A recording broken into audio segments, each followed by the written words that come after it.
Hello students, आप सभी का स्वागत है आपके अपने चैनल टारगेट सेमेस्टर एलयू में। आज हम डिस्कस करने वाले हैं फाइनेंशियल लिटरेसी एंड बैंकिंग, एक वोकेशनल सब्जेक्ट जो बीए, बीएससी, बीकॉम, यदि आपके किसी भी कोर्स में ये पूछा जाता है, यदि आप बीए कर रहे हैं और उसमें आपको फाइनेंशियल लिटरेसी एंड बैंकिंग पूछा जा रहा है, यदि आप बीएससी कर रहे हैं उसमें आपको फाइनेंशियल लिटरेसी एंड बैंकिंग पूछा जा रहा है, यदि आप बीकॉम कर रहे हैं, यदि आप बीबीए कर रहे हैं, यानी आप कोई भी कोर्स कर रहे हैं, यदि आपके कोर्स में vocational subject financial literacy and banking है तो ये वीडियो आपके लिए मोस्ट इंपॉर्टेंट रहने वाली है, क्योंकि इस वीडियो में हम फिल्टर की हुए एमसीक्यूज को डिस्कस करेंगे जो आपके एग्जाम में डेफिनेटली पूछे जाएंगे। चलिए डिस्कस करते हैं। सबसे पहला क्वेश्चन है, insurance provide security against. Insurance जो होता है यानी बीमा जो होता है वो किसके अगेंस्ट सुरक्षा प्रोवाइड करता है, किसके अगेंस्ट सिक्योरिटी प्रोवाइड करता है? तो इंश्योरेंस हमेशा रिस्क और लॉस दोनों के अगेंस्ट सिक्योरिटी प्रोवाइड करता है। तो इसका ऑप्शन हो जाएगा C, that is both A and B. Insurance provide security against risk and losses both, यानी बीमा जोखिम और हानि इन दोनों के प्रति सुरक्षा प्रदान करता है आपको। अगला है, the dash is the party who agrees to compensate the other person against possible losses. यानी कौन सा ऐसा पक्ष होता है, कौन सी ऐसी पार्टी होती है जो व्यक्ति इंश्योरेंस करा रहा है, यदि उस व्यक्ति का नुकसान हो जाता है, यदि वो व्यक्ति रिस्क में आ जाता है, तो कौन सी ऐसी पार्टी होती है जो उस व्यक्ति को कंपनसेट करती है, जो उस व्यक्ति को भुगतान करती है? तो उसको हम कहते हैं इंश्योरर। इंश्योरर एक ऐसा बंदा होता है जो इंश्योरी यानी इंश्योर्ड पर्सन, जो व्यक्ति इंश्योरेंस कराया है, यदि वो लॉस में आ जाता है यदि वो रिस्क में आ जाता है तो उसको इंश्योरर, कौन? इंश्योरर जो व्यक्ति होता है वो उसको कंपनसेट करता है, उसको भुगतान करता है। इसका ऑप्शन हो जाएगा बी, दैट इज इंश्योरर यानी बीमा करता। अगला है, द थिंग्स और property insured is called dash of the insurance. यानी जो चीज़ें इंश्योरेंस, जिन चीज़ों को कराया जाता है उसको हम क्या कहते हैं? तो उसको कहा जाता है subject matter of the insurance. For example, यदि आप अपने बॉडी का इंश्योरेंस करा रहे हैं, अपने लाइफ का इंश्योरेंस करा रहे हैं, तो जो सब्जेक्ट मैटर होगा वो आपका बॉडी हो जाएगा, आपका लाइफ हो जाएगा। यदि आप अपनी गाड़ी का इंश्योरेंस करा रहे हैं तो जो सब्जेक्ट मैटर होगा वो आपकी गाड़ी हो जाएगी। यदि आप अपने फैमिली का इंश्योरेंस करा रहे हैं तो आपका जो सब्जेक्ट मैटर होगा इंश्योरेंस का वो आपकी फैमिली हो जाएगी। यानी जिस चीज़ का आप इंश्योरेंस कराते हैं उसको हम सब्जेक्ट मैटर ऑफ इंश्योरेंस कहते हैं। ठीक है स्टूडेंट्स, चलिए आगे बात करें। Contract of insurance is an agreement that is, यानी जो इंश्योरेंस का कॉन्ट्रैक्ट होता है वो किस प्रकार का एग्रीमेंट होता है? तो देखिए बहुत प्रकार के एग्रीमेंट होते हैं, constant agreement, contingent agreement, flexible agreement. तो इंश्योरेंस जो है वो किस प्रकार का एग्रीमेंट है? तो इंश्योरेंस एक कंटिजेंट एग्रीमेंट है। कौन सा एग्रीमेंट है स्टूडेंट्स? इंश्योरेंस एक कंटिजेंट एग्रीमेंट है। कंटिजेंट क्यों है? क्योंकि इंश्योरेंस एक ऐसा एग्रीमेंट है जिसमें आपको एग्रीमेंट को पालन करने की आवश्यकता तब पड़ती है जब कोई कंटिजेंसी अराइज होती है, जब वो सर्कमस्टांसेस, जब वो कंडीशंस आ जाते हैं, जो कंडीशंस आपके इंश्योरेंस के कॉन्ट्रैक्ट में लिखे गए हैं, यदि वो कंडीशंस आते हैं तभी आपको इंश्योरेंस के एग्रीमेंट को अप्लाई करना पड़ता है, उसको पालन करना पड़ता है। ठीक है, तो इसका हो जाएगा इंश्योरेंस एक कंटिजेंट एग्रीमेंट है। अगला है, employees state insurance corporation was established in. जो एम्प्लॉयज स्टेट इंश्योरेंस कॉर्पोरेशन है यानी जो कर्मचारी राज्य बीमा निगम है, उसकी स्थापना कब की गई थी? तो एम्प्लॉयज स्टेट इंश्योरेंस कॉर्पोरेशन की स्थापना 1948 में की गई थी। कब की गई थी स्टूडेंट्स? 1948 में। तो इसका ऑप्शन क्या हो जाएगा? इसका ऑप्शन हो जाएगा सी। अगला है, the subject matter of insurance is. जो इंश्योरेंस का सब्जेक्ट मैटर होता है वो क्या होता है? तो इंश्योरेंस का सब्जेक्ट मैटर हमेशा रिस्क होता है या लॉस होता है। ठीक है, रिस्क और लॉस ये दोनों के दोनों इंश्योरेंस के सब्जेक्ट मैटर होते हैं। ठीक है, ठीक है, आगे देखते हैं। अगला क्वेश्चन है, in insurance the risk is. Insurance में जो रिस्क होता है वो कैसा होता है? वो सर्टेन होता है, अनसर्टेन होता है, या फिर वो दोनों होता है? तो इंश्योरेंस में हमेशा जो रिस्क होता है, जो जोखिम होता है, वो अनिश्चित होता है, अनसर्टेन होता है। तो इंश्योरेंस का जो रिस्क होता है वो कैसा होता है स्टूडेंट्स? अनसर्टेन होता है। आपको बताना चाहेंगे हम कि यदि आप इस वीडियो के पीडीएफ को डाउनलोड करना चाहते हैं तो आप टारगेट गुरुकुल ऐप से डाउनलोड कर सकते हैं। अब आप पूछेंगे कि टारगेट गुरुकुल ऐप कैसे मिलेगा, तो डिस्क्रिप्शन में लिंक दिया गया है, उस लिंक पर क्लिक करके आप प्ले स्टोर से हमारे टारगेट गुरुकुल ऐप को डाउनलोड कर सकते हैं। वहाँ पे आपको ये जो पीडीएफ है वो बिल्कुल फ्री ऑफ कॉस्ट मिल जाएगा। ठीक है स्टूडेंट्स, चलिए आगे बढ़ते हैं। The amount given by way of insurance and therefore the amount accepted by the री इंश्योरेंस इज नोन एज, यानी जो अमाउंट इंश्योरेंस यदि आप कराए हैं तो जो आपको दिया जाता है उसको हम क्या कहते हैं, उसको हम सेशन कहते हैं। क्या कहते हैं? सेशन। तो session is the amount that is given by way of insurance.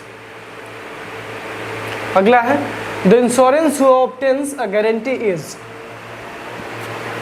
एक ऐसा इंश्योरेंस जिसमें गारंटी भी होती है, उस इंश्योरेंस को क्या कहते हैं? तो इस इंश्योरेंस को हम शेडिंग इंश्योरर कहते हैं। जिस इंश्योरेंस में इंश्योरेंस के साथ साथ गारंटी भी होती है उसको हम शेडिंग इंश्योरर कहते हैं।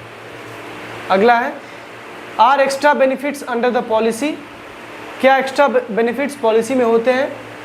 तो राइडर, किस पॉलिसी में एक्स्ट्रा बेनिफिट होते हैं? तो राइडर पॉलिसी में एक्स्ट्रा बेनिफिट्स होते हैं। ठीक है, चलिए अगला है FPR मीन्स, तो FPR का मतलब होता है फर्स्ट प्रीमियम रिसिप्ट। क्या होता है स्टूडेंट्स? FPR मीन्स F का मतलब फर्स्ट है, P का मतलब प्रीमियम है, R का मतलब रिसिप्ट है, यानी FPR मतलब फर्स्ट प्रीमियम रिसिप्ट। अगला है dash is a voluntary termination of a contract by the policy holder, कौन सा ऐसा वॉलंटरी टर्मिनेशन होता है कॉन्ट्रैक्ट का पॉलिसी होल्डर के द्वारा। फॉर एग्जांपल यदि हम पॉलिसी होल्डर हैं और यदि हम जानबूझ के अपनी स्वेच्छा से किसी एग्रीमेंट को, किसी कॉन्ट्रैक्ट को टर्मिनेट कर देते हैं तो उसको सरेंडर कहा जाता है। क्या कहा जाता है उसको स्टूडेंट्स? उसको सरेंडर कहा जाता है। यानी यदि कोई इंसान स्वेच्छा से अपने अनुबंध को एक्सेप्ट न करे, उसको टर्मिनेट कर दे, तो उसको हम सरेंडर कहते हैं। अगला general insurance business nationalisation act was passed in, तो जो general insurance business nationalisation act था वो पास किया गया था 1972 में। कब पास किया गया था स्टूडेंट्स?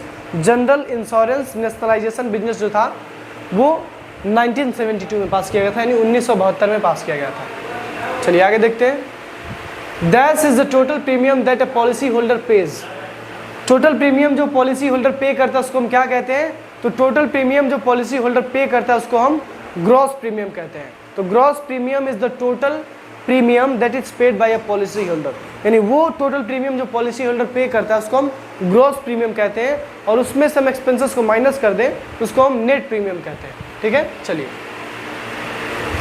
अगला है dash means a premium which remains unchanged throughout the life of a policy, यानी कौन सा ऐसा प्रीमियम होता है जो हमेशा कांस्टेंट रहता है। जब तक आपकी इंश्योरेंस की पॉलिसी चलेगी तब तक वो प्रीमियम का जो अमाउंट होगा वो बिल्कुल कांस्टेंट होगा। कौन सा ऐसा प्रीमियम होता है उसको हम कहते हैं level premium. Level premium through out the life of insurance हमेशा कांस्टेंट रहता है।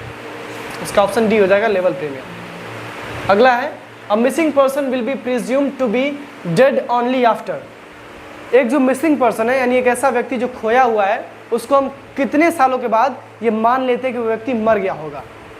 इंश्योरेंस की भाषा में यदि कोई इंसान खो जाता है और उस व्यक्ति का इंश्योरेंस कराया गया था तो कितने दिनों के बाद ये मान लिया जाएगा कि वो इंसान मर चुका होगा। तो उसको 7 साल के बाद, यदि कोई इंसान आज खो जाता है तो आज से 7 साल के बाद ये मान लिया जाएगा कोई इंसान जो खो गया है वो मर चुका है, वो अब जिंदा नहीं है। उसका हो जाएगा सी, दैट इज 7 ईयर्स।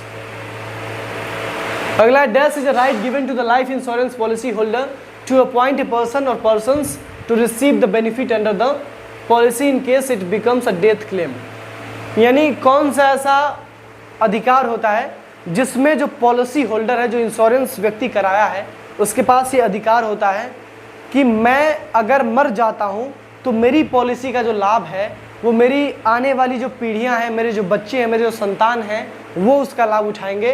तो उस अधिकार को हम कहते हैं नॉमिनेशन। नॉमिनेशन एक ऐसा अधिकार है जिसके माध्यम से अगर इंश्योरेंस जो व्यक्ति कराया है वो मर जाता है तो उसका जो राइट होगा इंश्योरेंस का वो उसके फ्यूचर जनरेशन्स क्लेम कर सकते हैं। ठीक है, चलिए आगे बात करते हैं। Gross premium means net premium plus expenses of loading, यानी ग्रॉस प्रीमियम का मतलब क्या होता है? ग्रॉस प्रीमियम मतलब होता है टोटल प्रीमियम जो पॉलिसी होल्डर अपने लाइफ में, इंश्योरेंस के लाइफ में पे करता है। अब देखिए इसमें से कहा गया कि ग्रॉस प्रीमियम का फॉर्मूला क्या होता है। तो देखिए ग्रॉस प्रीमियम जो है वो 2 चीज़ों से मिलकर बनता है। एक होता है net premium plus loading expenses, यदि नेट प्रीमियम और लोडिंग एक्सपेंसेस को जोड़ दिया जाए तो आपका बन जाता है ग्रॉस प्रीमियम। तो इसका ऑप्शन रहेगा D, that is expenses of loading. इन दोनों को जोड़ देते हैं, नेट प्रीमियम और एक्सपेंसेस ऑफ लोडिंग को जोड़ देते हैं तो बनता है ग्रॉस प्रीमियम। और यदि उल्टा काम करेंगे, ग्रॉस प्रीमियम में से नेट एक्सपेंसेस ऑफ लोडिंग को माइनस कर देंगे तो नेट प्रीमियम निकल जाएगा। ठीक है स्टूडेंट्स, चलिए आगे बढ़ते हैं। Principle of utmost good faith is also known as, जो principle of utmost good faith है उसको हम क्या कहते हैं? तो उसको हम कहते हैं यूबेरिमा फिडाई। ये सही इसमें स्पेलिंग है, यूबेरिमा फिडाई कहते हैं। जो principle of utmost good faith है उसका मतलब पहले हम बताना चाहेंगे। अटमोस्ट गुड फेथ का मतलब होता है अगर आप इंश्योरेंस करा रहे हैं तो इंश्योरेंस कराते समय आपका जो इंटेंशन होना चाहिए वो हमेशा सही होना चाहिए। ऐसा नहीं कि आप गलत इंटेंशन से इंश्योरेंस करा रहे हैं। फॉर एग्जांपल, आप अपने घर का इंश्योरेंस करा रहे हैं, अपने घर का फायर इंश्योरेंस करा रहे हैं और उसमें आपने क्लेम रखा है कि यदि मेरा घर जल जाएगा तो मैं आपसे 30 लाख का क्लेम करूँगा, और आप कुछ दिनों बाद जानबूझ के अपने हाथों से अपने घर को आग लगा देते हैं और यदि पाया गया ऐसा इंश्योरेंस कंपनी के द्वारा तो आपको इंश्योरेंस नहीं दिया जाएगा, क्योंकि आपने principal of utmost good faith का पालन नहीं किया है। आपने सही इंटेंशन के साथ इंश्योरेंस नहीं कराया, आपने जानबूझ के अपने घर को खुद ही जलाया है। यदि वो एक्सीडेंटली जलता, आपका घर खुद से नहीं जलता, वो एक्सीडेंटली जलता, मतलब किसी और कारण से, नेचुरल रीजन से या फिर किसी और रीजन से जलता, तो फिर उसके लिए आपको कंपनसेशन दिया जाता, क्योंकि आप principal of utmost good faith का पालन कर रहे थे। लेकिन यदि आप जानबूझ के अपने घर में आग लगाएंगे, जानबूझ के इंश्योरेंस पाने के लिए कोई गलत काम करेंगे, तो उस केस में आपको कंपनसेशन नहीं दिया जाएगा, क्योंकि आप principal of utmost good faith यानी यूबेरिमा फिडाई का पालन नहीं किए। ठीक है, चलिए अगला है the process of valuation in life insurance company is taken up by. जो लाइफ इंश्योरेंस कंपनी में वैल्यूएशन का प्रोसेस होता है वो कौन करता है? तो उसको हम कहते हैं एक्चुअरी। एक्चुअरी एक ऐसा इंसान होता है जो आजकल एक बहुत बड़ा उभरता हुआ प्रोफेशनल है। एक्चुअरी जिसकी पढ़ाई आप करते हैं उसको हम कहते हैं एक्चुरियल साइंस।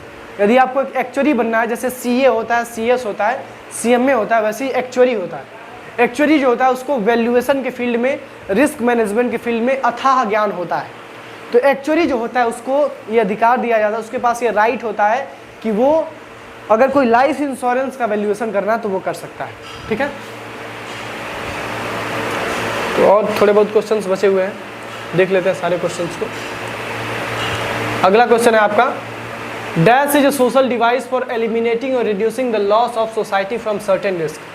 कौन सा ऐसा सोशल डिवाइस है जिसकी मदद से समाज के जो जोखिम होते हैं, समाज के जो रिस्क होते हैं उसको कम किया जा सकता है या फिर उसको एलिमिनेट किया जा सकता है? तो उसको हम कहते हैं इंश्योरेंस। इंश्योरेंस सोसाइटी का एक ऐसा डिवाइस है जिसके माध्यम से हम रिस्क को एलिमिनेट कर सकते हैं या रिड्यूस कर सकते हैं। इसका हो जाएगा सी, दैट इज इंश्योरेंस। अगला है, dash refers to the right of an insurer to refuse admittance the claim by the insured.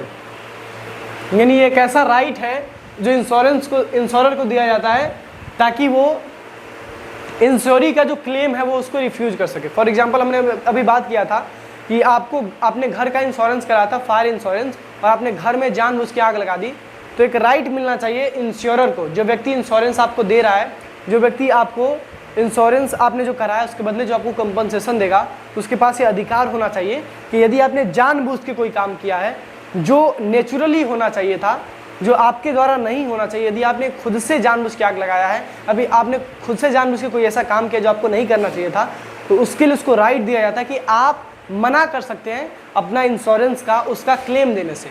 उस राइट को हम कहते हैं रेप्यूडिएशन। रेप्यूडिएशन यानी अस्वीकृति एक ऐसा अधिकार है जिसके माध्यम से इंश्योरर जो है वो इंश्योरी को मना कर सकता है क्लेम देने से। अगला है, the term assurance refers to.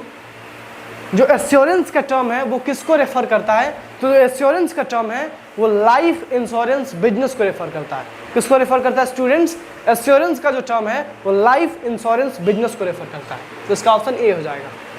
अगला है, if the insured dies before the expiry of the term of the policy that is known as.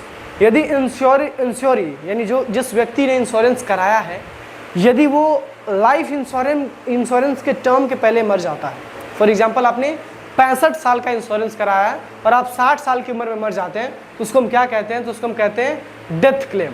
मतलब अगर आप पहले मर जाते हैं तो आप 60 साल की उम्र में आपका जो संतानें हैं, आपके जो परिवार के लोग हैं, वो आपका डेथ क्लेम कर सकते हैं। अगला है we should keep our savings with banks because it is safe, it earns interest या फिर it can be withdrawn any time. हमको अपने बैंक में अपने सेविंग्स को कलेक्ट क्यों करना चाहिए? क्योंकि बैंक में यदि सेविंग्स रहेंगी तो वो सेफ रहेंगी, उस पर हम इंटरेस्ट कमा सकेंगे और उसको हम कभी भी विदड्रॉ कर सकेंगे। ठीक है स्टूडेंट्स, चलिए तो ये थे आपके मोस्ट इंपॉर्टेंट एमसीक्यूज जो आपके एग्जाम में पूछे जाने की 100% पॉसिबिलिटी है, चाहे बीए कर रहे हो, बीएससी कर रहे हो या बीकॉम कर रहे हैं। यदि आपके सेमेस्टर में वोकेशनल सब्जेक्ट में फाइनेंशियल लिटरेसी एंड बैंकिंग नाम का सब्जेक्ट है तो ये वीडियो आप सभी के लिए यूजफुल है। That's all for this video. और यदि आप चाहते हैं कि इस वीडियो में जो पीडीएफ डिस्कस किया गया है इस पीडीएफ को आप डाउनलोड कर सकें तो आप इसको डाउनलोड कर सकते हैं हमारे टारगेट गुरुकुल मोबाइल ऐप से। और आप डाउनलोड कैसे करेंगे हमारे ऐप को, उसके लिए आपको हमारे डिस्क्रिप्शन में लिंक दिया गया है, डिस्क्रिप्शन से आप हमारे टारगेट गुरुकुल मोबाइल ऐप को डाउनलोड कर सकते हैं और इस पीडीएफ को भी डाउनलोड करके अपने एग्जाम को आसान बना सकते हैं। दैट्स ऑल स्टूडेंट्स, ये आपको जो पीडीएफ मिलेगा वो बिल्कुल फ्री ऑफ कॉस्ट मिलेगा। दैट्स ऑल, मिलते हैं नेक्स्ट लेक्चर में।